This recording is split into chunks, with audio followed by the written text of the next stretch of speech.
Bonjour, j'espère que tu vas bien. Donc aujourd'hui, j'aimerais te parler d'un livre que j'ai lu il y a de cela très longtemps, mais un livre qui a tellement de l'importance, qui motive extrêmement, qui va vous motiver si vous désirez aussi devenir une meilleure version de vous. Donc le titre du livre, c'est The Seven Habits of Highly Effective People. Donc, il a été écrit par Stéphane, je pense que c'est Stéphane Covey. Et c'est un livre que j'ai lu il y a de cela très longtemps. C'est un livre, comment on peut lire, c'est un livre de développement personnel, c'est un livre de motivation, justement, qui vous donne différentes stratégies pour être un peu plus efficace. Donc, moi, j'aimerais te parler de trois choses de trois leçons que j'ai tirées de ce livre-là. Donc, la première leçon, c'est aujourd'hui, si tu penses, imagine que dans quelques, imagine-toi le jour de ton deuil en fait, le jour de ton deuil, tu es allongé dans ton cercueil et puis les gens, tes amis, tes parents sont en train de discuter ou bien on fait un discours sur toi, quel est le message que tu voudrais qu'ils passent aux autres? Qu'est-ce que tu voudrais qu'ils disent de toi aux autres? Est-ce que tu veux qu'on dise de toi que tu étais une personne gentille, généreuse, ambitieuse, une personne qui était toujours là, qui sympathique, qui savait être là pour les autres, une personne riche, qui sait, pourquoi pas, c'est aussi bien d'avoir de l'argent. Quelle est la représentation, quelle est l'image que tu veux laisser aux autres? Et donc, il appelle ça Begin with the end in mind. Donc, tu t'imagines donc, ok, voici ce que je veux que les gens disent. Et donc, pour arriver à cet objectif-là, voici les étapes ou voici les choses que je dois faire pour y arriver, pour faire en sorte que tout simplement que les gens, quand ils pensent à moi, m'associent à cette idée-là, m'associent à cette image-là. On va peut-être dire que ça ne sert à rien, mais que c'est matériel, mais moi je suis toujours convaincue que on est venu sur cette terre pour une raison particulière et qu'on a des choses vraiment à faire sur cette terre-là. Donc, commencer justement avec la fin à l'esprit permet justement de pouvoir élaborer un plan efficace. Ça peut être dans votre vie de tous les jours, ça peut être sur votre lieu de travail. Qu'est-ce que vous voulez que votre employeur pense de vous? Qu'est-ce que vous voulez que vos collègues pensent de vous? Ça peut être aussi en tant que mère de famille. Qu'est-ce que vous voulez que vos enfants retiennent de vous? Quelle est l'image que vous voulez laisser à votre mari, à vos parents, à tous les membres de votre famille d'une certaine manière. Donc, c'est vraiment quelque chose que l'on peut appliquer dans tous les domaines de sa vie. Vous pouvez être un sportif, une sportive et tout. Quelle est l'image que vous voulez avoir, laisser, tout simplement. Donc, voilà une des choses que j'ai retenues.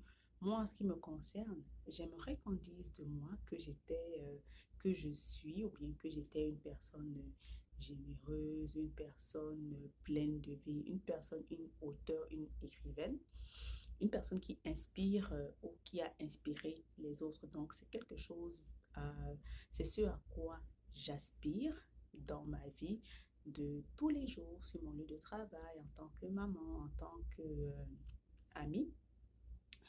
Et la deuxième leçon que j'ai tirée de ce livre-là, en fait, je vais paraphraser, c'est d'une certaine manière, il dit qu'il faut se concentrer euh, sur les choses sur lesquelles on a un pouvoir. Donc, par exemple, si on a un entretien d'embauche, par exemple, on va se dire, OK, voici ce qui est de mon ressort pour préparer, pour réussir cet entretien d'embauche. Voici ce que je dois faire. Je dois aller visiter le site de l'employeur, de l'employeur. Je dois lire l'offre d'emploi, regarder un peu les tâches et les rôles qu'on exige de la personne. Et grosso grosso modo, je dois me préparer à cette entrevue-là, en fait. Je ne dois pas me concentrer sur les facteurs externes. Est-ce qu'il va pleuvoir? Est-ce que l'employeur va m'aimer? Est-ce que non? On se concentre juste sur ce qu'on a à faire parce qu'on ne maîtrise pas les tâches, on ne maîtrise pas euh, les aspects externes. On ne maîtrise pas la météo, on ne maîtrise pas ce que les pensées des autres, on ne maîtrise pas l'environnement externe, qui est-ce qu'on va rencontrer sur son chemin, etc., etc. Ça peut être aussi applicable dans d'autres domaines de la vie, à vous de voir tout simplement. Donc, c'est la deuxième leçon que j'ai tirée de ce livre-là. Donc, la troisième leçon, il y en a beaucoup, mais je parle juste de trois leçons. Donc, en fait, la troisième leçon que j'ai retenue ou que j'ai tirée de ce livre-là, tout simplement, c'est qu'il faut être proactif. Il faut anticiper les choses, il faut aller au-devant des choses. Donc, c'est vous le maître ou la maîtresse de la situation.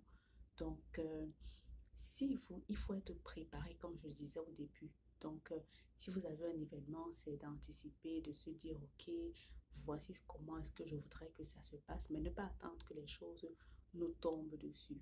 Je vais prendre un exemple banal. Euh, Généralement, en début d'année, ce que je fais, c'est que je planifie l'année. Je vais prendre les journées internationales que je vais intégrer dans mon calendrier.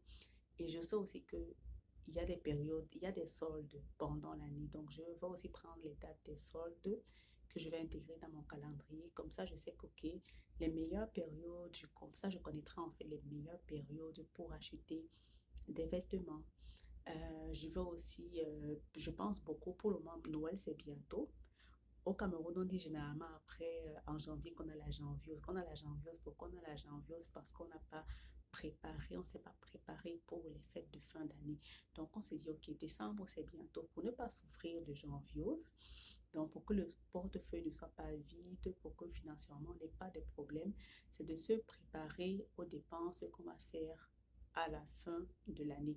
On peut par exemple décider de commencer à acheter des cadeaux tout de suite à des amis, à ses enfants. On peut voir ici et là, on achète deux, trois choses sans que ça nous coûte beaucoup ou trop cher.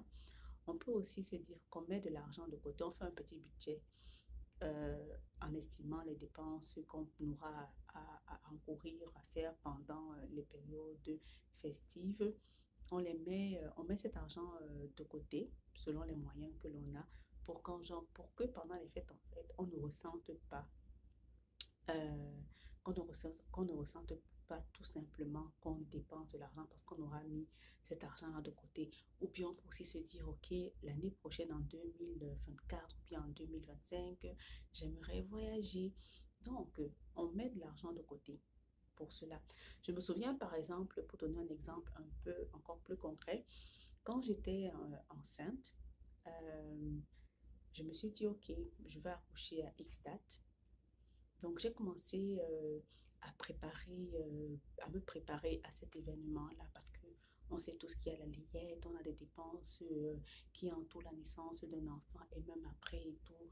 Je me suis renseignée aussi en ce qui concerne les vêtements, les tailles des vêtements des enfants, de l'enfant. Je me suis vraiment préparée à cet événement-là pour que ça ne me tombe pas dessus. Ce n'est pas au moment, ça n'aurait pas été au moment de l'accouchement que j'aurais dit, OK, tiens, pour l'acte de naissance, voici comment ça se passe, ou bien j'ai besoin d'acheter une poussette, ou j'ai besoin d'acheter telle chose. C'est vraiment d'être proactif, d'anticiper les choses.